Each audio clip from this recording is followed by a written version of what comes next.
Hello to the little part in the middle of the Venn diagram of Lives of College Girls fans and Marshall Stennis fans. We are back. We are back to talk about episode 5 of the Lives of College Girls. I can't say the full title for at least the first 30 seconds of this video, I believe.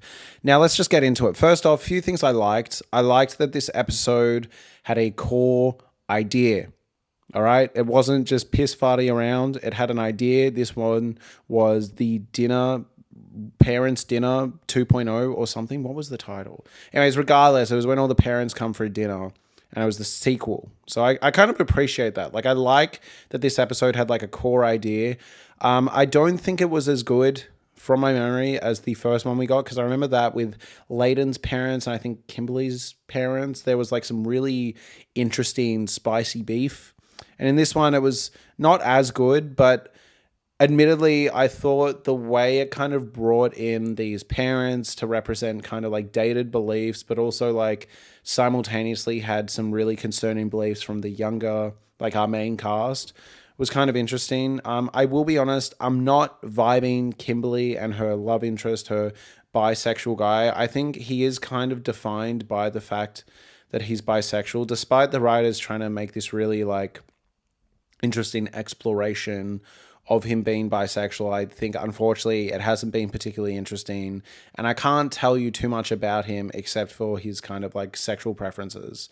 But on top of that, I think, unfortunately, they set up a lot of really interesting ideas with like his dating history and like Kimberly trying to navigate her problematic feelings that simultaneously need to be kind of addressed and potentially validated, but also need to be corrected, right? Like these feelings she was having about jealousy and what can I offer him, what can I not offer him. I feel like that was really interesting, could have served as a really interesting conversation starter around these topics. And I feel like they've dropped that, unfortunately. Now, I may kind of swallow my words in future episodes, but I feel like now they're just kind of cruising with his character. And at this point, I'd like to learn more about him, because as it stands, it's just a bit surface level. It's kind of similar with what I was saying with Whitney's character and the exploration of her kind of like social issues or like socially progressive politics through her character. I found that it was kind of like barely scratching the surface. And I think with these things, you either don't attempt it at all or actually give it a good exploration. I feel like sometimes these surface level explorations can just feel like ticking a box. And you know what? I think the show has proved that it has the writing quality to actually explore these subjects well. I think the exploration of Layden's sexuality in the first 2 seasons was like kind of expertly handled. And I think they could really kind of pull apart the kind of ditzy girl trope with Kimberly and say, you know what, kind of like feigning ignorance isn't always the right move. But I may swallow my words.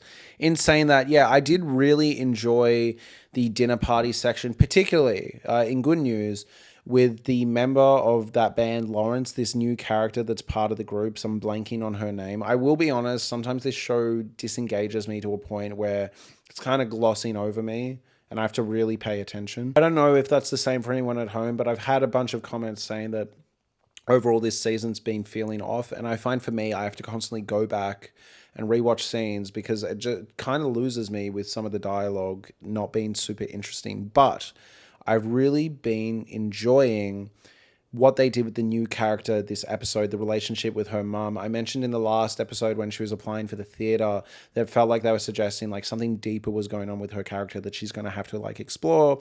And clearly it's the fact that her mum gives her kind of like self-esteem issues, body issues, is obsessed with her being in a relationship, which makes those scenes when she was introduced retroactively a bit more interesting. Clearly the ideas of self-worth that her mum instills in her is kind of what she then projects out into the world. Super interesting stuff, and I thought it was really well done, and I liked that whole arc. On top of that, I actually really liked what they were doing with Whitney in this episode with her father. Now, I am struggling to remember. You can let me know in the comments. I cannot remember if we've met Whitney's dad before, but super interesting. I found what they were trying to do here was this idea that like Whitney is kind of self-sabotaging in regards to her mental health and also just like kind of womanhood in general for the love of her father, right? It's sort of leaning into that trope or that kind of societal thing we see often where we find that women will kind of like self-sabotage themselves or their own kind of respective like gender ideologies, right? In service of love from their father or the opposite sex. And I found that's what was happening here. I hope I've worded that okay and I'm not coming off a bit fucking strange. But do you get what I mean? It felt like, you know, for her father's love, she would rather kind of like take the easy way out, you know, and just basically be like, yeah, I don't think people need to get mental health, you know, and just basically be like, I don't think people need to address their mental health at all, right, Dad? Fist bump. My generation never knew the word triggered. You know what that means? We never got triggered. I think people talk about therapy like we should all do it, but mathematically that can be true. Exactly. Some of us can figure things out on our own. You know what I mean? It felt like she was kind of being a pick-me, right? Is what I was trying to say before. I was struggling to get there, but you get what I mean? And I kind of found that was really well done. In the things I didn't like, I thought Bella this episode was slightly underwhelming. I've kind of missed the old Bella. She just feels a bit different, and they've been stringing us along with her love interest this season. It's been taking way too long, in my opinion. We need more updates. Like the past 3-4 episodes have just ended with a cliffhanger. Finally, this one, they kiss and then go to the like apartment or the dorm or whatever because her parents see them kiss. I mean, that's a good progression. But yeah, mostly the stuff I enjoyed this episode was just all the interactions at this dinner. I even enjoyed how some of the old attitudes felt really boomerish, but some of the young attitudes felt really naive. It was a good representation of the problems with both. I also really thought there were some occasional strange jokes that just jumped out to me in a really good way. While they were coming down the stairs, there was a line muttered from someone eating dinner, like at another table, just being like, yeah, I really would love if they did a remake of The Blind Side. It's just such an important story to tell. There's some good jokes. Like the show still can pull out a good joke. I kind of miss attaching myself to multiple episode plot points. And I find even the inside the episode plot points just aren't really, like they're kind of landing like wet farts. I didn't really like the professor versus Whitney in, I think, episode 2 or 3. And I especially didn't like the Lawrence girl with her like theater professor thing either in the last episode. Most of all, I just think a lot of this show's humor isn't necessarily landing. I think the writing isn't as strong, but also I think just its presentation, its pacing, the way it's constructed doesn't really facilitate for good jokes. It's kind of got a really high production value. The music is like licensed music. It's shot very well. There's clearly like a big budget. So when it kind of resorts to sitcom-y laugh track type jokes, it feels kind of at odds. Like this is a weird thing to say, but I almost feel like they need to tone down the presentation and focus on just like good back and forth dialogue interactions, like almost make a modern day Friends. I think this show is kind of stuck in between wanting to be something elevated like HBO's Girls or kind of Sex and the City in that ballpark, right? And something like dumb and schlocky on the other end. Because this might just be me being cynical, but some of the writing, which I found wasn't as much of an issue in the first 2 seasons, some of the writing and the jokes is just starting to feel a little juvenile and immature. Like, I know it's the sex lives of college girls, but truthfully, the way they talk about sexual topics, sexual subjects, feels very, very Degrassi or high school. I'm attempting to prove my theory that women are just as horny as men. It always just feels like really immature people on Twitter, or it almost feels infantilizing. Like they're over the age of 18. This show can afford to be a little more risque or complicated in its conversations around these subject matters. Like, for example, totally different tone, but if you've seen Tell Me Lies, I would say that the way those characters talk about sex and relationships and just like what they're doing feels a lot more true to life. And I know you could make the argument that this is meant to be heightened, but I find the way it's done, these characters often feel like, I'm just a girl. Like it feels very infantilizing and kind of silly. And I know on one end you want like a lighthearted show, but I think just overall, the tonality of these conversations, like I wish there was a bit more about the characters, and I wish we were kind of like moving forward with some of them, because I feel like with Bella, for example, she was a character in the first 2 seasons that was really dignified, had a lot of really interesting things to say about how the comedy community kind of operated on campus. And now she's kind of like been downgraded to just a constant dick and balls joke, but the female equivalent. You know what I mean? And I kind of miss her being kind of like a mouthpiece for some really interesting issues and really interesting sort of stuff. You know, we already have Kimberly for the comedic relief.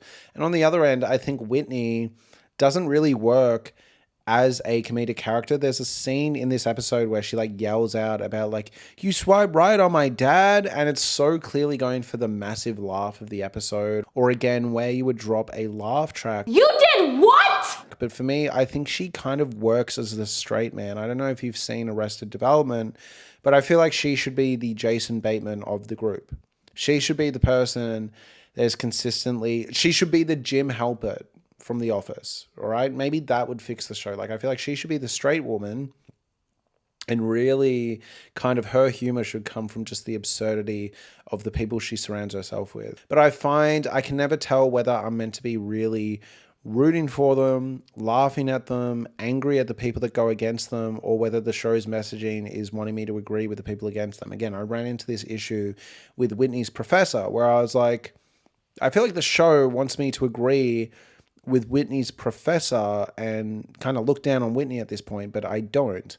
And we have a few antagonists in this show where I'm like, the way this is being written feels like the show's writers agree with what they're saying about these issues or these characters, but I don't. Even this British girl that's like consistently snarky, I don't like her as a character. Like, get her out of the show. She's just a buzzkill. Like, I'm sorry. And, you know, it's just like I enjoyed what they've done with this new character in the group in this episode. It's actually given me a lot of faith. But yeah, I'm just at this weird point because I'm starting to enjoy the episodes a bit more.